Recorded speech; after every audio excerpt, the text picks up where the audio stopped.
మీరు అసలు ఎన్ని దఫాలుగా ఇస్తున్నారనేది చెప్పలేదు. ఒకవేళ 2 దఫాలుగా ఇస్తున్నారా? లేదా 3 దఫాలుగా ఇస్తున్నారా? లేదా 4 దఫాలుగా ఇస్తున్నారా? అనేది చెప్పగలిగితే ఇంకా బావుండేది. ఒక కారణం ఏదయ్యుండొచ్చంటే మధ్యాహ్నం ఏమవుతుందంటే వాటర్ యొక్క పీహెచ్ బాగా పెరిగిపోతుంది. ఒక్కోసారి 9 దాటి వెళ్ళిపోతుంది. ఇలాంటి సిట్యుయేషన్‌లో రొయ్యలు పీహెచ్ కన్వీనియంట్‌గా లేనప్పుడు, అనుకూలంగా లేనప్పుడు మేతని కొంచెం తగ్గిస్తాయి. తగ్గించి తీసుకోవడం జరుగుతుంది. మరొక కారణం ఏదయ్యుండొచ్చంటే సాయంత్రం మనం మేత ఇచ్చిన తర్వాత మళ్ళీ రేపు ఉదయం వరకు అంటే సుమారుగా 12 గంటలు దాటిన తర్వాత మళ్ళీ మేత ఇస్తామనమాట. అంటే 12 గంటలు దాటిన తర్వాత మేత ఎర్లీ మార్నింగ్ ఉదయకాలంలో ఇచ్చినప్పుడు ఆ మేత ఫీడ్‌గా తినేయడం జరుగుతుంది. అలా తినేసిన తర్వాత మళ్ళీ రెండవసారి దఫాగా 11కి ఆ టైంలో ఇస్తాము. అంటే దాదాపుగా ఒక 4 గంటల గ్యాప్‌తో ఇస్తామనమాట.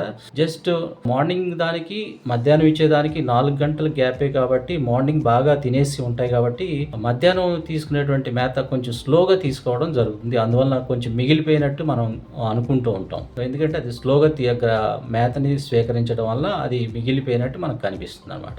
అంతేకాకుండా వాటర్ యొక్క పీహెచ్ కూడా హై టెంపరేచర్ ఉండడం, వాటర్ పీహెచ్ కూడా ఎక్కువగా ఉండడం కూడా మేతని తీసుకోపోవడానికి లేదా కొంచెం తగ్గించడానికి అది ఒక కారణం అనమాట.